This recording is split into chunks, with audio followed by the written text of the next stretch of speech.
Marinero, the Sick Podcast. This show brought to you by Essentia, the world's only natural memory foam mattress. Go to myessentia.com/sickpod and see why Essentia is the mattress of choice for many athletes, including over 25% of professional hockey players. Use code SICKPOD for a free pillow with your purchase. Essentia, beyond organic sleep. Speaking of sleep, the Ottawa Senators tried to put the Montreal Canadiens to sleep for a little bit on Saturday night. They got off to a 1-0 lead. They got off to a 2-0 lead. 5:51 into the third period, Thomas Chabot made it 2-0 for Ottawa after Tim Stützle had given Ottawa a 1-0 lead, 14:52 into period number one. We all know that the Montreal Canadiens have not won a lot of hockey games when not scoring the first goal of the hockey game and when trailing in a hockey game. As a matter of fact, they had going into Friday and Saturday, they were the worst team in the National Hockey League in that category, having only won 2 games all season when they didn't score first. Guess what happened? On Friday, the Canadiens didn't score first. They trailed by a score of 2-0 to Winnipeg and also trailed by a score of 3-1. But they came back and won by a score of 5-3. They pick up 2 points. Winnipeg does not. On Saturday, they're down 1-0 again. They're down 2-0 again. And then they come back. And Nick Suzuki, who has just been on a tear, he was the Montreal Canadiens' leading point getter in the month of April, was really, really good, especially I thought in the third period. The Canadiens tried to manufacture some offense. Another guy that was really good was Jeff Petrie. Petrie had a period where everyone knows his first couple of months of the season, he was unbelievable. At one point, he had the most goals among defensemen in the National Hockey League. At one point, he had the most points for defensemen in the National Hockey League. And then he went into a little bit of a slump where for about a month and a half, he wasn't the same Jeff Petrie. But in the absence of Shea Weber, who missed Friday night versus Winnipeg and Saturday night versus Ottawa, Jeff Petrie was absolutely unbelievable. He scored a goal where he was coming down. He entered the offensive zone, and he's got Tyler Toffoli on his right wing, and he looks in the direction of Toffoli. It looks like he's going to pass to Toffoli. Instead, he tucks the puck in, splits the defense, and with a quick snapshot, makes it 2-1. A fantastic goal by Jeff Petrie. The Canadiens thought they had what was the tying goal in that hockey game in period number 3, when Nick Suzuki, I talked about him before, that quick wrist shot on the power play with Corey Perry screening went in. But the Ottawa Senators went to a coach's challenge, and they go to Toronto and they say, no, that's not a goal. Corey Perry with goalie interference on Gustafsson. So with the Canadiens down by a score of 2-1, and then you're looking for that goal, and they got it. Tyler Toffoli, coming up big as he has already on 26 other occasions prior to last night, scored his 27th goal of the season for the Montreal Canadiens. What a season he's having. Perry to Suzuki to Tyler Toffoli. The pass by Suzuki was absolutely unbelievable. The way he saucered it, and it landed right in front of Toffoli, who basically just slapped it home. And that tied the game at 2. And when it did tie the game at 2, there was 5 minutes and 35 seconds left in regulation. The last 8 minutes of that game, Cole Caufield didn't get on the ice. And I have to tell you, I had this feeling, you know, sometimes when you're relaxing in the day and you see something happen.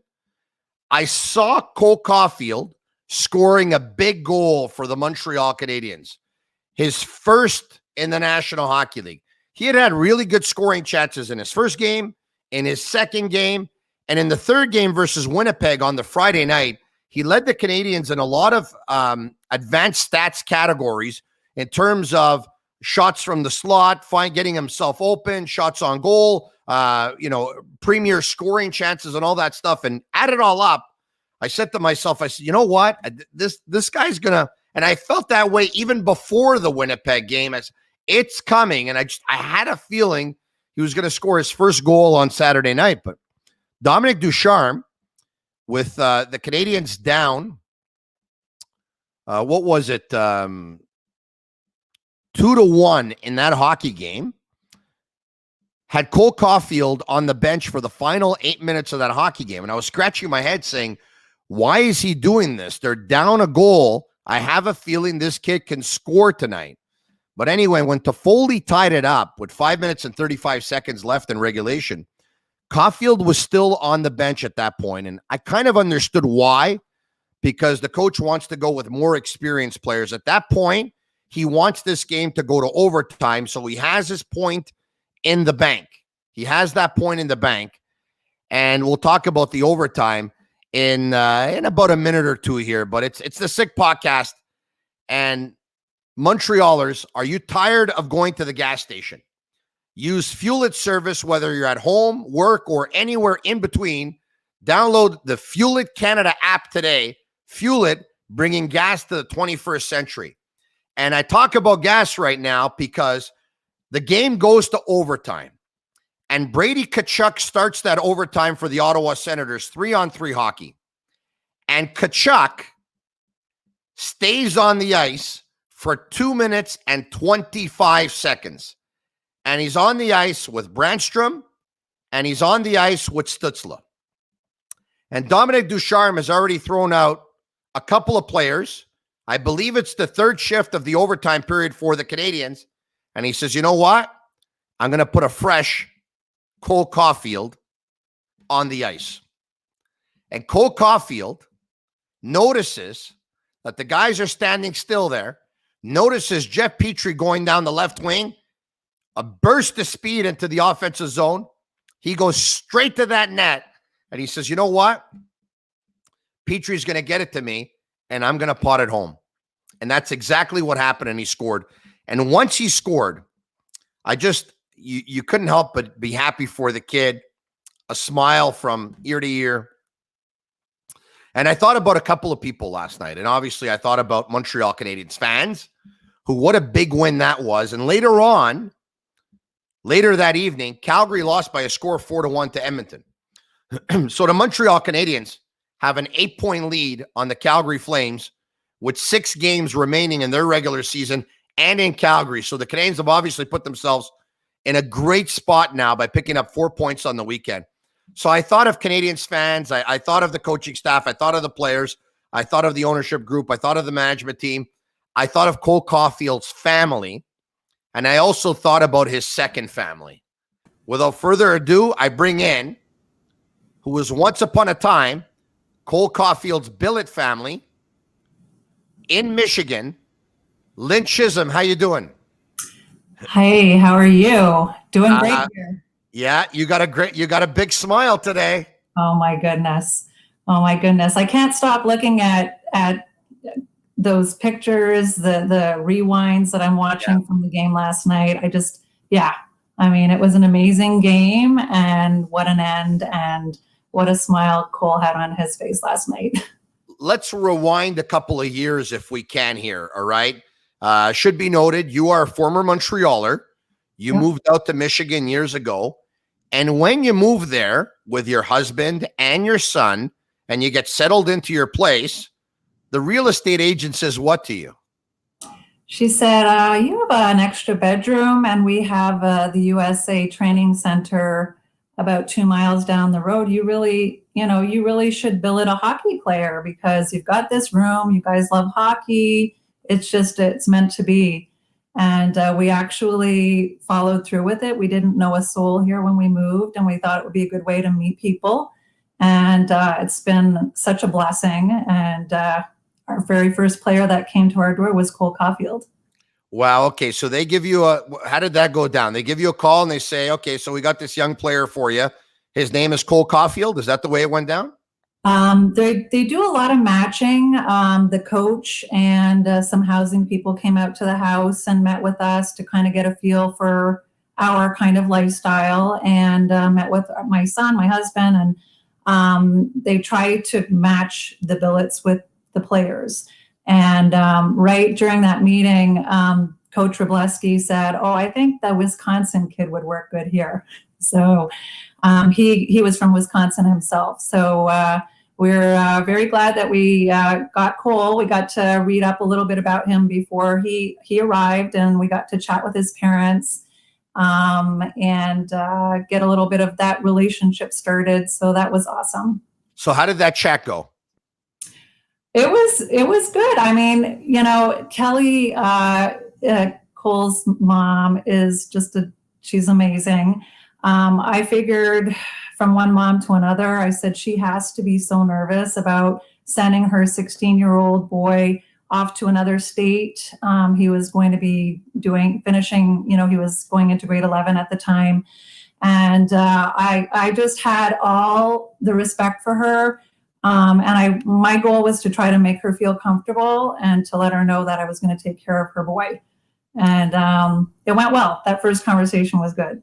Now, the Cole Caufield that we see smiling, having fun, I would imagine that's who he is, right? That was the Cole Caufield with you. And was he like that the very first time you met him?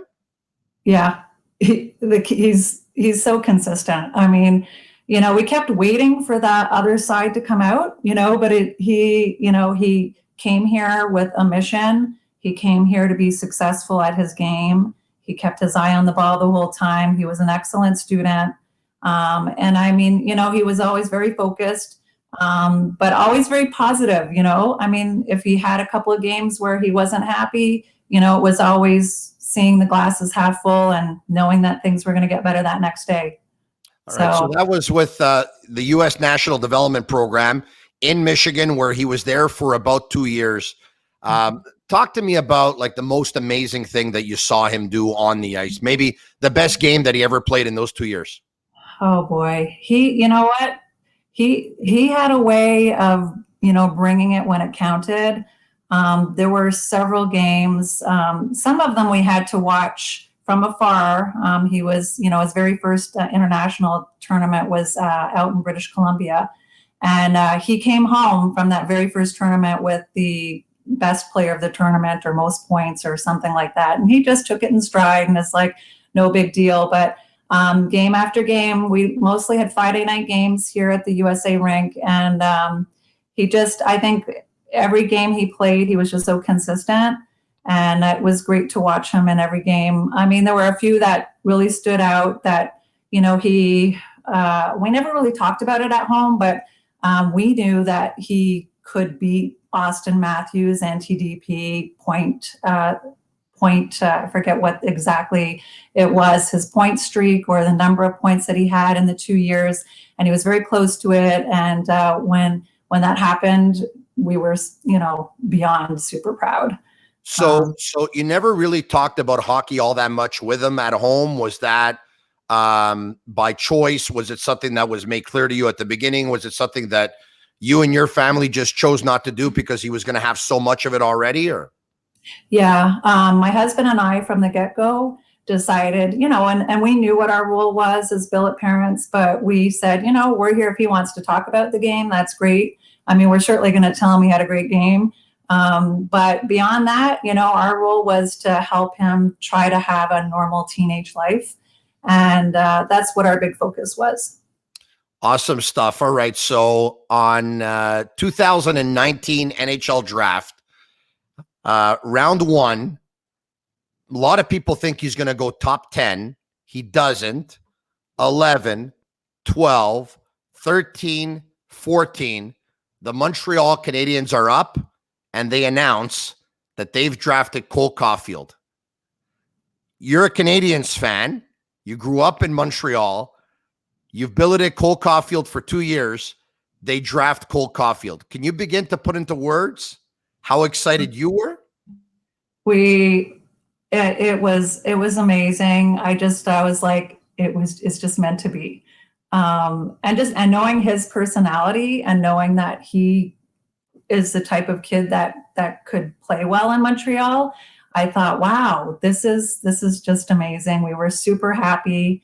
Always love watching the Habs, and to be able to add Cole to that mix is just amazing. He fell to 15 because of his height or lack thereof. And so I'm sure you have heard this before. A lot of people had said, I don't know about this kid. He's too small. When you watched him play, were you ever worried about his lack of size? No. You know what? I mean, listen, let me be truthful. When he first got here, I thought, this is a little guy. But from the minute I saw him on the ice, no, super strong. He knows how to get out of the way. He's quick. He is super strong. And he's, 4 years later, he's even stronger. And, no injuries. It's just amazing. No injuries. So the 2 years that he was there, he never suffered an injury. He had his buddy sliced him here during a practice, so we had to go to the ER for that, and that was in and out. And he did injure his thumb, which was not. It didn't impede him. He continued to play through that. It was never an issue. So nothing major. No, which is amazing, right? Wow. Amazing. You see how quick he gets out of the way, Now you have a son at home who's how old now? He's 13. He's 13. So at the time he was 10 when Cole got here. Yes. 10 years old. So you know what? Cole Caufield at that point is his big brother. Did Caufield take on, even though, it wasn't asked of him, but I'm wondering, did he kind of take on a big brother role? Absolutely. Actually, I'm thinking back, he was actually 8. I'm getting all my years mixed up. Well, 8 to 10 probably. Yeah. Cole was an excellent mentor for John. John's an only child and a huge hockey fan. And, to have this young fella come in here and kind of start running out to the driveway to play with John and continue to really mentor him and be a great example. He was a very good student and, so respectful and, just a good-hearted boy. And, I thought, what better example for my son, and he is to this day like his big brother. So John was outside playing hockey or shooting, shooting the ball or the puck or whatever in the garage on net. And Cole probably came back from, a real long, hard day's practice, school day, all that stuff. He sees John playing hockey outside and he goes outside and he starts playing hockey with him. Yep. I'm always amazed by that. I was like, well, do you need a snack? Aren't you tired? You have to be tired. You were up at 6:00 this morning and you've gone the whole day.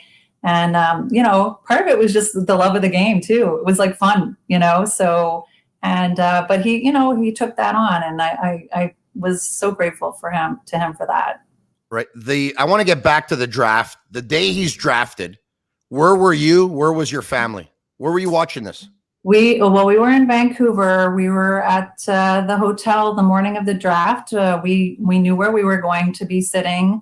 And it wasn't too far from where Cole was going to be. But the morning of the draft, Cole called John and asked, that's my son, and asked if he would come and join him on the bus and ride over to the rink and sit with him during the draft, which was, my son was over the moon, of course. And so were we. It was such a beautiful day. I will never forget that day. Awesome. Yeah, it was just amazing. All right. Amazing stuff. So now you've had a chance to see him play his first NHL game, his second, his third, and on Saturday night at the Bell Center versus the Ottawa Senators, he plays his fourth game. The game is tied at 2. It goes to overtime. Dominic Ducharme throws Cole Caufield onto the ice, and watch it with me, this happens. Start of this overtime, he has not been able to get off. 2-2 to Caufield, scores! Cole Caufield, his first NHL goal! Wow. All right. So you see him on the ice, and I got to tell you, Lynn, social media is there. Twitter is there to prove it. I had a feeling he was going to score his first goal yesterday. I wanted him to be on that ice in overtime. I thought he was going to be the difference maker in overtime. And the reason why I'm saying this is because just with the open ice to it, a kid who knows how to score goals, and this doesn't happen all the time, but I think the majority of the time, if you're one of the top goal scorers on your team at 10 and at 12 and at 14 and at 16 and at 18 and from this league to that league to this league to the other league, I don't see why you can't do it at the next league, because goal scoring is a gift. It's a gift from God. Not everyone has it. That's why the players that do it usually are the players that make the most money. But, he has that knack for scoring goals. When you saw him on that ice and sprint to that net, were you thinking what I was thinking? Absolutely. 100%. Yeah. I mean, I've seen him do it over and over again. He knows it's in him. And, at first, what you said went through my head. I'm like, Lynn, don't worry about this. He's going to do great. This is in him. It's going to happen. And, what a good time for it to happen. All right. So were you all at home last night? Or not? Well, I was home. I was watching 2 games because my other billet, my current billet is in Texas at the IIHF World Championships. They were playing Finland last night. Their game also went to overtime and they won. But I was kind of hopping back and forth, and I had my brother on the phone, and my brother said to me, he said, because he hit the post while we were on the phone, and my brother said, he's going to score when it's really important, Lynn. He's going to score when it's important. Amazing. Don't worry, it's going to come. It's going to come. And boy, was he right. And your brother David, of course, is a friend of mine. We went to the same high school together. Actually, you and I went to the same high school as well, but we didn't graduate together. I think your brother was or is a year older than me, if memory serves me well. But anyway, it's the Sick Podcast. You can place your bets on MyBookie. Go to mybookie.ag/the Sick Podcast and use code SickPicks for a 50% deposit bonus. Bet, win, get paid. And like I said, I should have placed that bet yesterday because I had a feeling that Cole Caufield was going to score that goal. Here's hoping that it's one of many. So try to put into words or paint the picture for me your reaction when he redirects that Jeff Petrie pass and scores that goal and basically jumps into the glass with that smile. I can't imagine. Oh my goodness. It was a mix of relief and happiness and I still feel like I'm still, so happy from watching it. Wow. And as soon as we got through, I was communicating with my husband and my son about the goal, making sure they knew because they were at the other game. Yeah. And then I had a quick text with Kelly because I don't even know if her husband's home because he's traveling to Texas too for another hockey thing. So wow. Just sharing with everybody and then, just sharing with the other billets that were here when Cole was here. Everybody was watching. Wow. Did you reach out to Cole by chance, or? Yeah, well, we had been texting earlier before the game. So after that, we texted congratulations. And Patrick, my husband, had said, and nothing like an OT game winner. And this morning about 8:30, he texted back. I'm like, what are you doing up at 8:30? He's still an early riser, but is he? Yeah, he's up and at it. He just said that was really fun. That was so much fun. Wow, I could just imagine it with that smile. Yeah. Now I don't know if you know this, but do you know that he's franchise record? He what? He set a franchise record. No. Yeah, so let me break this news to you. He is only the second player in Montreal Canadiens history whose first game in the National Hockey League ended up being an overtime game winner.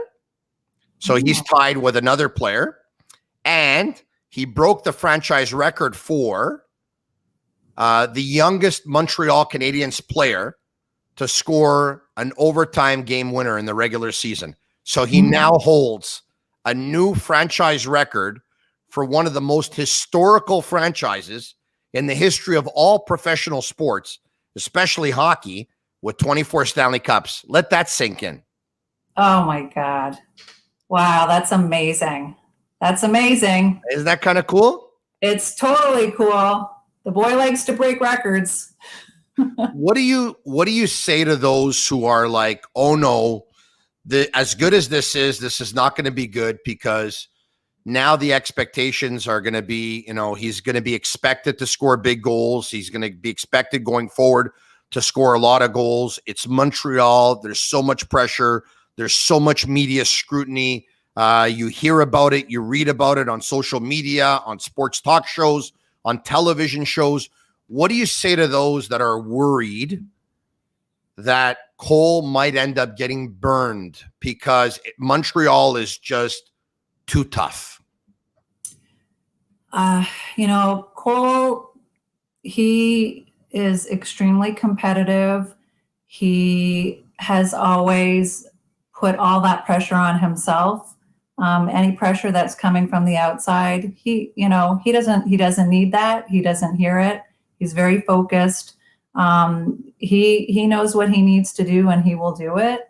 All that outside stuff is noise. I'm sure he likes to hear the positive stuff. I think that fuels him. But those naysayers, he's been hearing that since he was, 8 years old. So he doesn't pay that any mind, and he focuses on the positive. And that's what has got him to where he is today. And that's going to push him further. And it's going to mean really good things for the Habs. There, at the time of this recording, which is on a Sunday afternoon, there's still a chance the Canadiens don't make the playoffs, but they really do look like they're in the driver's seat right now. You must be so excited that Cole Caufield is going to be part of a team which looks like they're going to be going to the playoffs. Oh my gosh, I know. It brings me back to those days of hearing, the Habs being in the Stanley Cup, walking down St. Catherine Street with my friends and getting updates and hearing that they're doing well. I'm so excited that he's going to be part of that. And I think they're going to continue to do well because he's bringing a great positive force to the team, and they're a great team, so good things to come. Go to sportbuffshop.com for all of your officially licensed sports apparel and more.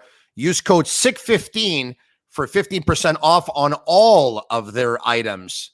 With Lynn Chisholm, who was Cole Caufield's Billet family back in Michigan, before heading over to Wisconsin, where he was there for a couple of years as part of the U.S. National Development Program. What has he told you about the city of Montreal? Well, he probably hasn't been able to see a whole lot of it yet because they kind of whisked him off on that tour. But he sent a couple of pictures, and I think he loves the city. He loves the people, and he's definitely embracing it all. Well, I think it's safe to say that they love him. If they didn't before, they definitely love him right now because everyone was talking about him signing his contract and going to Laval and then trying to come up. Think about it. He may have scored the goal, which pretty much clinched their playoff hopes. So he's a national hero. He's a big time hero right now in Montreal. I can tell you that. Lynn Chisholm, I can't wait for you to make your way down to Montreal when all of this, of course, gets better. It probably looks like it's going to be next season. Hopefully it would be in the playoffs, but next season for sure, you would think. I can't wait for you to make your way back to Montreal, and I hope we can hook up when you do. That'd be great. That'd be awesome. Thanks for joining me. Thank you. And I want to say this, Lynn. It takes special people to billet hockey players and athletes. So I know you probably won't say it because, you sound like a pretty modest person, but part of that success, I think, goes down to you and your family as well. So enjoy it. Thank you. And congratulations. All right, there you have it. That's Lynn Chisholm. I'm Marinaro. It's the Sick Podcast. You can listen to us on all social media platforms. Follow us on Instagram, Facebook, and Twitter at the Sick Podcast. See you, Lynn.